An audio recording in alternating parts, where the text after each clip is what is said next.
Create the recording. Perfect.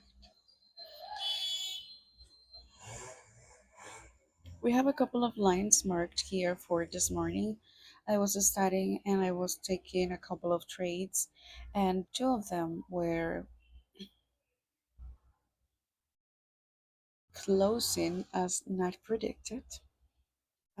For a little bit of context, we have a ranging market here, but it is a ranging market that is coming from, first of all, the overall trend is moving upwards within this range in this line, and then it starts to move down.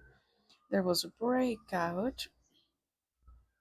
The breakout happened here after the retracement. There was a breakout, and then I said, oh, okay, this is no longer moving upwards. So it's going to move down, and this is the this is the breakout here, and then we have the retracement in this move until here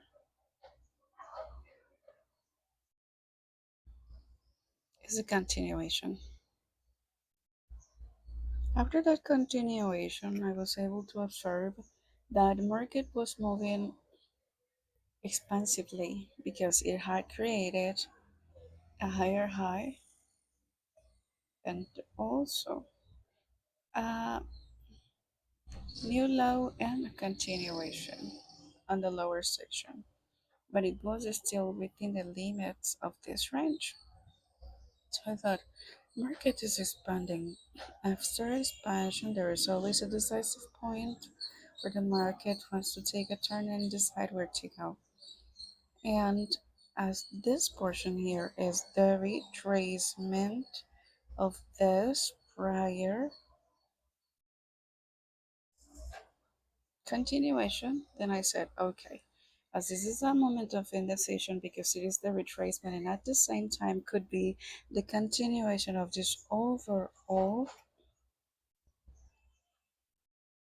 retracement of this impulse, I said, okay, we have like a half and half here, different perspective.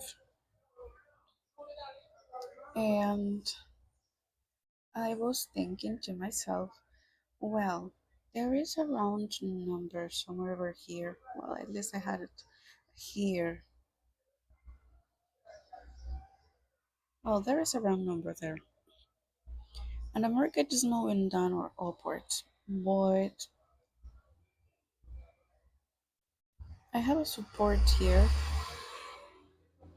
and although it was respected, and we have a strong seller's candle closing down there and a strong bearish candle closing up, opening up there, down there, I said, okay, probably this large candle of buyers is going to catch me a red candle because I had seen that case several times. But I was not considering that this was still an upwards movement that could be considered the impulse of this of this strong retracement. And I also forgot to consider the fact that although the market was in a micro range over here, it was still making higher lows and higher highs. So the possibilities was that it was going to create more than one green candle, especially because if I take into account candle counts, I see one, two, three, one, two, one, two, three, and then one plus is still in favor of the impulse. And I decided to go with sellers, but it didn't go well, and I ended up losing $44. These ones, this that are here. But I learned from my mistake. What I learned from this is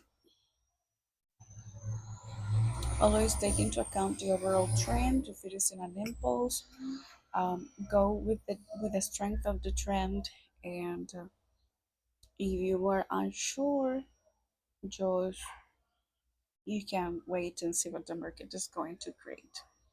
And